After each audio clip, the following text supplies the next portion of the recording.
యోహాను సువార్త 15:7 నా యందు మీరును మీ యందు నా మాటలు నిలిచి ఉన్న ఎడల మీకు ఏది ఇష్టమో అడుగుడి, అది మీకు అనుగ్రహింపబడినది.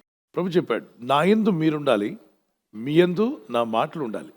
అలా ఉండనిస్తే, ఉండనించిన ఎడల, ఎడల అంటే ఇఫ్, అని ఇంగ్లీష్లో చదువుతాను. If you remain in me and my words remain in you. Remain అన్నప్పుడు ఉండనిస్తే, ask whatever you wish, it will be given unto you. It will be given to you. నీకు ఇచ్చేస్తాడు దేవుడు. ఎప్పుడు ఇస్తాడు? If you remain in me and my words remain in you, ask what ever you wish, it will be given you. నా యందు మీరును మీ యందు నా మాటలను నిలిచి యుండిన ఎడల మీకేది ఇష్టమో అడుగుడి, అది మీకు అనుగ్రహింపబడును. మీకు ఏది ఇష్టం? ఎప్పుడు అడుగుతారు ఈ మాట? హోటల్లో అడుగుతారు. నలుగురు కూర్చుంటే ఎవరి మెనూ వాళ్ళు తీసుకొని మీకు ఏది ఇష్టం ఆర్డర్ చేసుకోండి అంటారు. అక్కడ మాత్రం దండిగానే ఆర్డర్ చేస్తారు. బిల్లు కట్టేవాళ్ళు వేరే వాళ్ళు అయితే, ఆర్డర్ ఇచ్చేవాళ్ళు అదే కట్టేది మీరైతే 2 వెరైటీస్తో ఆఫ్ 1 or 2. అదే ఒక వేరే వ్యక్తి బాగానే బిల్లు కడతాడు, పర్వాలేదు మీకు ఎన్నైనా ఆర్డర్ ఇచ్చుకోమని చెప్పారంటే, నిజమేనా అడుగుతాడు. నిజమే అని చెప్తే ఇంక వెళ్ళిపోయింది, ఎక్కడ నుండి ఎక్కడి వరకు. ఒక సూపు, ఫ్రై, ఇంకా మీకు కావాల్సినవన్నీ ఆర్డర్ ఇస్తారు. అంటే మీకు ఇష్టమైన ఆర్డర్ ఇచ్చారు, ఎందుకంటే అవతల వ్యక్తి బిల్లు కడతా అన్నాడు. కాబట్టి మీరుగా కట్టాలనుకుంటే 2 ఆర్డర్ పెట్టుకుంటారు. సూప్ ఉండదు, సూప్ ఎగిరిపోద్ది. కరెక్ట్ మ్యాటర్కి వచ్చేస్తారు. ఏది కావాలో అదే ఆర్డర్ పెట్టుకుంటారు. వేరే వ్యక్తులు ఒకవేళ మీకు ఏది కావాలన్నా తీసుకోండి అని చెప్పారనుకోండి, మీకు ఇష్టమైన ఆర్డర్ పెట్టమని అనుకోండి, తిరుగుతూనే ఉంటుంది ఏంటి మెనూ పేపర్. ఇటువైపు తిప్పుతారు, పైనుండి కింద వరకు చూస్తారు. లాస్ట్లో లెమన్ సోడా కూడా ఉంటుంది, స్వీట్ లెమన్ సోడా, అవునా? అండ్ ఫినిషింగ్ టచ్తో పాటు everything you will order, maybe more than 7 or 3 or 4, because somebody said what ever you wish order it. ఇక్కడ ప్రభు కూడా అంటున్నాడు, ఈ ప్రార్థనా టేబుల్ మీద మనం ఇక్కడ ఏ టేబుల్ దగ్గర ఉన్నాం? ఇప్పుడు హోటల్ టేబుల్ దగ్గర లేం, తినే టేబుల్ దగ్గర లేం, ప్రార్థనా టేబుల్ దగ్గర ఉన్నాం. నీకు ఏది, what ever you wish I will give it to you అంటున్నాడు ప్రభు. అంటే వండర్ఫుల్ ప్రామిస్ అది. మీరు ఏది అడిగినా నేను మీకు దయచేస్తా అన్నాడు. నీకు ఇష్టమైనది ఏదో అడుగు, అది నేను దయచేస్తాన్నాడు. దానికి ముందు ప్రభు చెప్పిన మాట ఒకటి మనం నెరవేర్చాలి.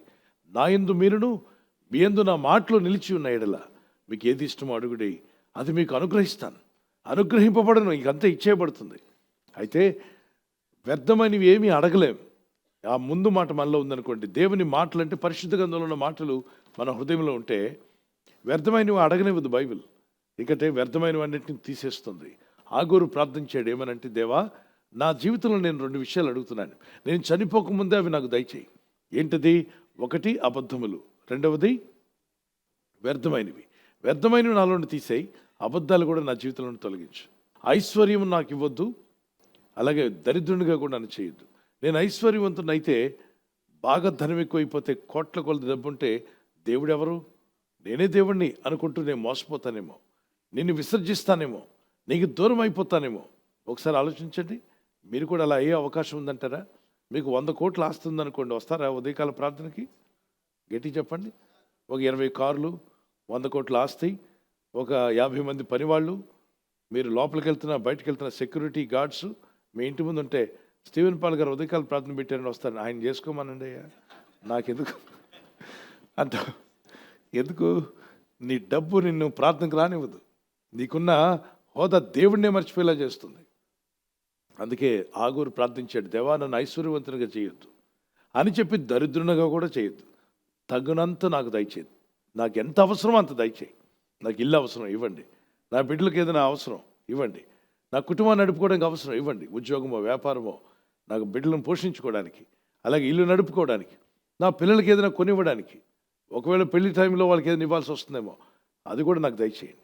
అవన్నీ నా చేతిలో ఉంటే సరిపోతుంది. నేను నీలో ఉండాలి, ఎప్పుడు నేను నీతో ఉండాలి.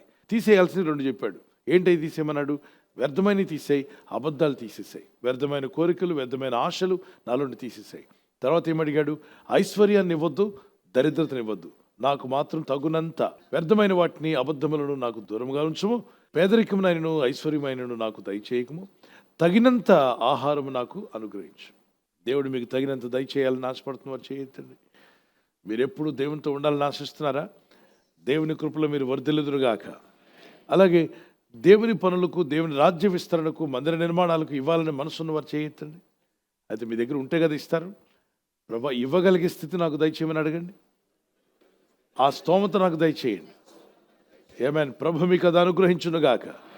దేవుని రాజ్య విస్తరణకు, దేవుని రాజ్య సువార్త పరులకు, ఆత్మ రక్షణార్థమే జరుగుతున్న సువార్త సభలకు, అలాగే కట్టబడుతున్న మందిరాలకు మనవంతుగా దేవుని పనికి ఇవ్వడానికి అడగండి. ప్రభా, నా చేతులను బలపరచవా, నాకు కావాల్సిన ఆశీర్వాదం దయచేయి, నేను ఇవ్వాలనుకుంటున్నాను, నన్ను బలపరచమని అడగండి.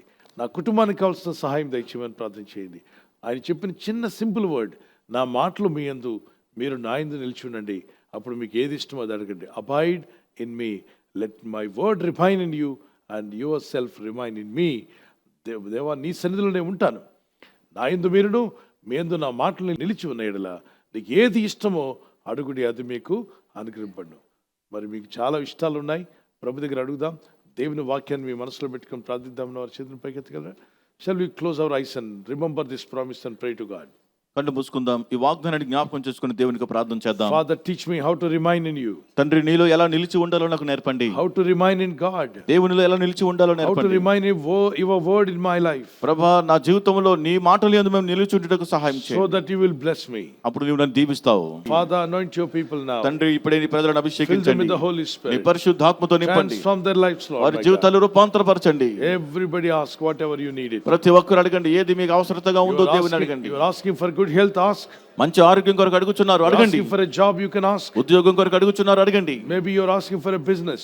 వ్యాపారం కొరకు అడుగుతూ ఉండవచ్చు. Asking for a pregnancy. గర్భఫలం కొరకు అడుగుతున్నారేమో. Maybe your children's future. మీ పిల్లల భవిష్యత్తు కొరకు, Children's education to be successful. పిల్లల చదువులో వారి విజయం సాధించాలని Maybe you అడుగుతున్నారు. are asking a visa or a pataka or akama or whatever, the green card, whatever you are trying for in the presence of God. దేవుని సన్నిధిలో మీరు ప్రయత్నిస్తున్న ప్రయత్నాలు అడుగుతున్నారు. వీసా కొరకు, గ్రీన్ కార్డు కొరకు, ఇతర ప్రయత్నాల కొరకు మీరు అడుగుతూ ఉన్నారు. Maybe you are asking for a PR. మీరు పిఆర్ కొరకు అడుగుతూ ఉండవచ్చు. That may be your wish. అది మీ యొక్క అవసరత కోరిక అయి ఉండవచ్చు. Pray that, Lord, as I remain in you, let your word remain in me, that whatever I ask, you are going to provide all my needs, Lord. ప్రభా, నీ మాటలు నా యందును, నేను నీ యందును నిలిచి ఉన్నట్లయితే ప్రభా, అప్పుడు మీకు ఇష్టమైనది మీరు అడుగుడి, నేను మీకు అనుగ్రహిస్తానని మీరు వాగ్దానం ఇచ్చారు. Strengthen my hands, నా Father. చేతులను బలపరచండి. Just lift up your hands and praise God. ఈ చేతుల పైకి బిగ్గరగా స్తోత్రాలు Lord, చెల్లిద్దాం. release your blessings upon your people. దేవా, నీ ప్రజలపైకి నీ ఆశీర్వాదాలను Let అనుగ్రహించండి. miracles be released in their life. వారి జీవితాల్లో అద్భుతాలు అనుగ్రహించబడును Wonders గాక. happen to God's people. దేవుని ప్రజలకు ఆశ్చర్యాలు జరుగును గాక. Oh, thank you, Father God, for blessing your people. తండ్రి, నీ ప్రజలను ఆశీర్వదించినందుకు నీకు స్తోత్రాలు చెల్లిస్తున్నాం ప్రభా. Amen. ఆమేన్. Amen. దేవుని కృపలో మీరు వర్ధిల్లుదురుగాక. ఆమేన్. ఈ దినమెల్లా మీరు సంతోషంగా దేవుని కృపలో వర్ధిల్లుటకు పరిశుద్ధాత్ముడు ఆయన సన్నిధిని మీకు తోడుగా ఉంచునుగాక. ఆమేన్. ఆయన సహవాసము, ఆయన సహాయం మీకు ఎల్లప్పుడూ ఉండునుగాక. ఆమేన్. నీ యందు నిలిచే కృపనీయుము యేసు, నీలో ఫలించే వరమేయుము యేసు, నీ యందు నిలిచే కృపనీయుము యేసు, నీలో ఫలించే వరమేయుము యేసు. ఫలింపచేయుటకు శక్తి గల వాడవు, నా స్థితిని మార్చగల నిజమైన దేవుడవు. ఫలింపచేయుటకు శక్తి గల వాడవు, నా స్థితిని మార్చగల నిజమైన దేవుడవు. నీ యందు నిలిచే కృపనీయుము యేసు, నీలో ఫలించే వరమేయుము యేసు. ఎవరైతే బర్త్డే జరుపుకుంటున్నారో happy birthday to you. Many more returns of the day. May the lord continue to bless your life with a long life. ప్రభు మిమ్మల్ని దీవించి వర్ధిల్ల చేసి ఆస్వాదించి కాపాడును గాక. ఆమేన్. మీకు ఇచ్చిన వాగ్దానం 2 Chronicles chapter 20:17. 2 దినవృత్తాంతం 20:17. యెహోవా దయచేయు రక్షణను మీరు చూచెదరు, భయపడకుడి, జడికుడి. Stand firm and see the deliverance the lord will give you. The Lord is going to give you a great deliverance. You will just stand and see in prayer. ప్రార్థనలో ఉంటూ మీరు వాటిని పొందుకుందురుగాక. May happy birthday to you. Many more returns of the day. May the lord continue to bless you. Anniversary జరుపుకున్న వారికి happy anniversary, many more returns of the day. ప్రభు రాకడ ఆలస్యమైతే silver jubilee, golden jubilee, platinum జరుపుకునే కృపా దంపతులని మీకు దేవుడు దయచేయునుగాక. మీరు ఆదర్శ దంపతులుగా ఉండి యేసుక్రీస్తు ప్రభు యొక్క గుణగణాలు లోకానికి ప్రచురపరిచేవారుగా ప్రేమానురాగాలు ప్రభు మీకు దయచేయునుగాక. లవ్ అండ్ ఎఫెక్షన్ మీ మధ్యలో అది అధికమవునుగాక. ఆమేన్. మీకు ఇచ్చిన వాగ్దానం నెహెమయా చాప్టర్ 8:10. ఆ నెహెమ్యా 8:10 చదువుదాం. యెహోవా యందు ఆనందించడం వల్ల మీరు బలమొందుదురు, దుఃఖపడకుడి అని ముందు లైన్లో ఉంటుంది. దుఃఖపడకుడి, యెహోవా యందు ఆనందించడం వలన మీరు బలమొందుదురు. ఇక దుఃఖపడింది చాలు, ప్రభులో ఆనందించండి, స్తుతించండి, ప్రార్థించండి, భారం ఆయన మీద మోపండి, కన్నీళ్లతో ప్రార్థించుదాం. ప్రార్థన అయిన తర్వాత ఇక ఆనందిద్దాం. ప్రభు జవాబిస్తాడని. Joy of the lord is your strength. Joy of the Lord is your strength. Amen. God bless you.